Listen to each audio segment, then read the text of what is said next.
नमस्कार साथियों। आज की वीडियो खास तौर से उन साथियों के लिए बनाई गई है जो साथी AIB 18 जो एग्ज़ाम है देने जा रहे हैं, क्योंकि जो AIB 18 2023 है उसका रजिस्ट्रेशन ओपन हो चुका है।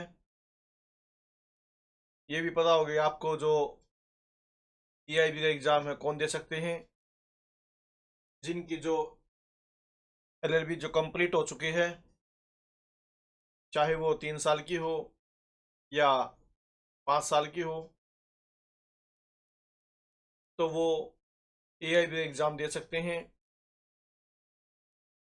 जो साथी पहली बार दे रहे हैं उनके लिए तो है इम्पोर्टेंट, और जो साथी पहले दे चुके हैं और किन्हीं कारण से जो एग्ज़ाम है वो पास नहीं हुआ, तो उनके लिए भी इम्पोर्टेंट है कि क्या क्या डॉक्यूमेंट रजिस्ट्रेशन करने के समय आपके पास होने चाहिए। ये बहुत ही महत्वपूर्ण डॉक्यूमेंट्स होते हैं और ये आपके पास होने चाहिए, तभी आपका जो रजिस्ट्रेशन है वो हो पाएगा। अदरवाइज जो आपका रजिस्ट्रेशन है वो कंप्लीट नहीं होगा। अगर आपके पास ये डॉक्यूमेंट नहीं है तो आप अपने डॉक्यूमेंट्स कंप्लीट कीजिए। तो आज की वीडियो में आपको बताऊंगा कि आपको किन किन डॉक्यूमेंट्स की आवश्यकता है जब आप AIB के लिए फॉर्म भरेंगे। तो फॉर्म भरते समय आपके पास क्या क्या डॉक्यूमेंट होने चाहिए, तो आज की वीडियो में आपको बताऊंगा कि आपके पास ये डॉक्यूमेंट्स होने चाहिए। तो वीडियो शुरू करते हैं। तो नीचे रजिस्ट्रेशन लिंक AIB 18 दिया हुआ है, जो इसके ऊपर क्लिक करेंगे। क्लिक करने के बाद यहाँ पर ऊपर है जो हाउ टू अप्लाई, इसके ऊपर क्लिक करेंगे तो यहाँ पर सबसे ऊपर दिया गया कि we note mandatory document required to fill the application form, यानी कि ये डॉक्यूमेंट्स तो बहुत ही ज़रूरी है, मैंडेटरी है, ये डॉक्यूमेंट्स आपके पास होने चाहिए, तभी आप अपना जो फॉर्म है, एप्लीकेशन फॉर्म है, उसको फिल कर पाएंगे। तो सबसे पहले आपके पास क्या होना चाहिए, मैट्रिकुलेशन सर्टिफिकेट, यानी कि 10वीं का जो आपका सर्टिफिकेट है वो आपके पास होना चाहिए। उसकी PDF मैक्सिमम साइज 1 MB का दिया गया है कि भाई जो आप PDF बनाएंगे अपने डॉक्यूमेंट की, तो उसका साइज मैक्सिमम 1 MB का होना चाहिए। क्योंकि जितने भी ये डॉक्यूमेंट है, क्योंकि ये जो फॉर्म है ये ऑनलाइन सबमिट होगा, इसलिए आपके जो डॉक्यूमेंट है ये आपके क्या है, स्कैन होकर PDF फाइल बनकर ही ये वहाँ पर सबमिट किए जाएंगे। तो इसलिए यहाँ दिया गया कि भी PDF का जो साइज़ है 1 MB से ज़्यादा नहीं होना चाहिए। मैक्सिमम लिख दिया भाई 1 MB, इससे कम तो हो सकता है लेकिन इससे ज़्यादा वो एक्सेप्ट नहीं करेगा। उसके बाद है कि भी इंटरमीडिएट डिप्लोमा सर्टिफिकेट, यानी कि आपके पास +2 का सर्टिफिकेट होना चाहिए। और जब वो आप उसकी PDF बनाएंगे तो उसका भी साइज़ दिया गया है कि मैक्सिमम 1 MB का उसका साइज़ होना चाहिए। उसके बाद है फिर LLB 3 years, LLB 5 years certificate, यानी कि अगर आपने जो LLB की है 3 साल की है, या आपने +2 के बाद 5 साल की है, या BA के बाद आपने 3 साल की है, ग्रेजुएशन के बाद 3 साल की है, तो उसका सर्टिफिकेट आपके पास होना चाहिए। और उसका भी जो PDF का साइज़ दिया गया है 1 MB, मैक्सिमम 1 MB की वो आपकी PDF फाइल होनी चाहिए। उसके बाद ये पासपोर्ट साइज फ़ोटोग्राफ, एक आपके पास क्या है, पासपोर्ट जो फ़ोटो है उसका साइज भी दिया गया कि पासपोर्ट साइज फ़ोटोग्राफ आपके पास होनी चाहिए। वो किस चीज़ में होनी चाहिए, JPG और PNG, यानी कि जब आप उसको स्कैन करेंगे तो किस मोड में होनी चाहिए, वो JPG या PNG। उसका मिनिमम 4 KB, कम से कम उसका जो साइज़ दिया गया है कम 4 KB, और मैक्सिमम 1 MB उसका जो साइज़ है ये दिया गया है। उसके बाद है भाई सिग्नेचर फोटोग्राफ, यानी कि जब आप सिग्नेचर करेंगे क्योंकि वो भी अपलोड करने हैं, तो किसी भी पेपर के ऊपर, ब्लैंक जो पेपर है उसके ऊपर साइन करके आपने जब स्कैन करेंगे तो उसका जेपीजी या पीएनजी के अंदर आपके होने चाहिए।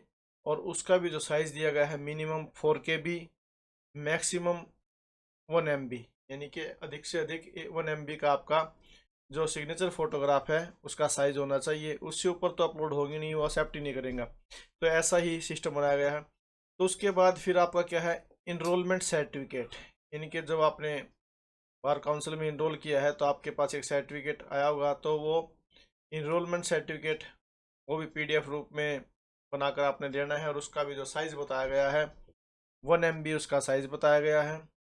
फिर उसके बाद अभी कैटेगरी सर्टिफिकेट, अगर आपके पास कोई कैटेगरी सर्टिफिकेट है जैसे SC ST है या OBC, तो वो आप जो डॉक्यूमेंट आपका कैटेगरी सर्टिफिकेट है जब आप अपलोड करेंगे तो PDF रूप में होना चाहिए। और उसका जो साइज़ दिया गया है मैक्सिमम 1 MB, इससे कम तो हो सकता है, इससे ज़्यादा नहीं होना चाहिए। फिर उसके बाद डिसेबिलिटी सर्टिफिकेट अगर आपके पास है तो वो भी PDF रूप में होना चाहिए, और उसका भी जो मैक्सिमम साइज़ है 1 MB दिया गया है। ये डॉक्यूमेंट थे, ये आपके पास ज़रूर होने चाहिए। अगर आप डिसेबिलिटी तो आपके पास सर्टिफिकेट होना चाहिए। अगर आप किसी कैटेगरी से बिलोंग करते हैं तो आपके पास कैटेगरी सर्टिफिकेट भी होना चाहिए और उसका साइज़ भी दिया गया। और जो ऊपर के हैं ये सब के लिए तो मैंडेटरी है ही, ये तो आपके डॉक्यूमेंट्स सभी ने चाहिए कि भाई 10वीं की 12वीं की LLB certificate, passport photo, signature, enrolment certificate. तो ये तो जो डॉक्यूमेंट्स है ये बहुत ही ज़रूरी है, इनके बिना तो आप क्या है, आप एप्लीकेशन फॉर्म को फिल नहीं कर पाएंगे। अब उसके बाद क्या है कि भाई जब आप ये फॉर्म कंप्लीट करेंगे, प्रोसेस भी बताया जाएगा कि भी किस प्रकार से आप जो अपना रजिस्ट्रेशन है वो कर सकते हैं। तो उसके बाद कुछ ये होता है कि भाई जब आप फीस जमा करवाते हैं तो फीस के रिगार्डिंग भी नीचे सूचना दी गई है कि भाई क्लिक ऑन पेमेंट बटन और कंप्लीट योर पेमेंट, यानी कि जब पेमेंट के लिए बताया गया भी पेमेंट किस प्रकार से करनी है। लेकिन नीचे जो महत्वपूर्ण चीज़ बताई गई है कि भी if the payment of the fees is made through online, यानी कि आप जो फीस कटवाते हैं ऑनलाइन होती है, तो e payment and due to some difficulties, कई बार कई दिक्कतें आ जाती हैं, तो the candidate is not sure, कि भी उनको कैंडिडेट को पूरा पक्का विश्वास नहीं होता कि भाई whether the payment is processed और नॉट, कि भी पेमेंट हो चुकी है या प्रोसेसिंग में है। तो then please go to menu, click on my application and check your transaction status, कि भी आपने अपना जो ट्रांजेक्शन स्टेटस है वो चेक करना है कि भाई to check whether your payment is successful और नॉट, कि भाई आपकी जो पेमेंट है वो सक्सेसफुल हुई है या नहीं हुई है। उससे आगे क्या दिया गया है, if any query regarding payment, अगर पेमेंट से संबंधित कोई आपकी क्वेरी है तो then connect with help desk, help desk के साथ आपने क्या करना है, कनेक्ट करना है। और help desk portal link is mentioned in sport menu के अंदर दिया गया है। स्पोर्ट मेन्यू कहाँ है, यहाँ पर स्पोर्ट मेन्यू ये दिया गया है। तो यहाँ पर अगर कोई पेमेंट से संबंधित कोई आपकी समस्या है तो आप यहाँ पर जो हेल्प डेस्क नंबर दिए गए हैं इन पर आप कॉल करके कह सकते हैं, और यहाँ पर पोर्टल पर क्लिक करेंगे तो ये पोर्टल खुल जाएगा।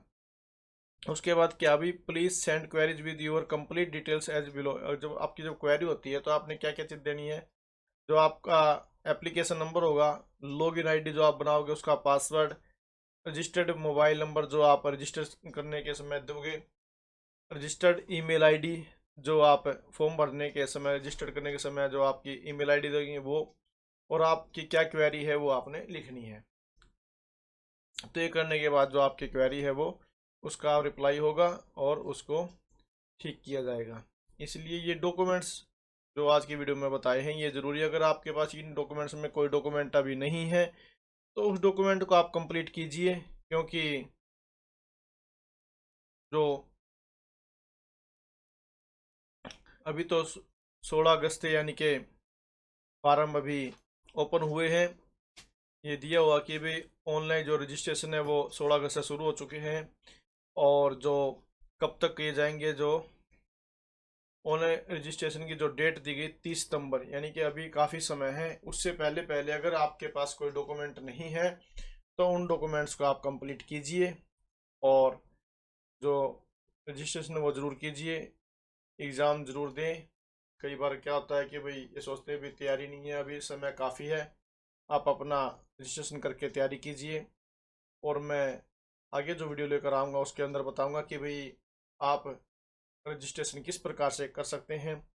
फिर उसके बाद मैं आपको बताऊँगा कि आप अपनी जो तैयारी है वो किस प्रकार से कर सकते हैं। अगर आप उस हिसाब से अपनी तैयारी की करेंगे तो आप फर्स्ट अटैम्प्ट के अंदर ही आप इस एग्ज़ाम को क्वालिफाई कर पाएंगे। अगर आपको वीडियो अच्छी लगी तो प्लीज़ आप वीडियो को लाइक और अधिक से अधिक शेयर ज़रूर करना, ताकि जिन स्टूडेंट्स को डॉक्यूमेंट के बारे में जानकारी नहीं है उनको भी पता चले कि भाई क्या क्या डॉक्यूमेंट चाहिए रजिस्ट्रेशन के समय। और चैनल को सब्सक्राइब जरूर करें ताकि जो नई नई जानकारियाँ मैं लेकर आऊँ उनकी नोटिफिकेशन आप तक सही समय पर पहुँचते रहे। Thank you very much.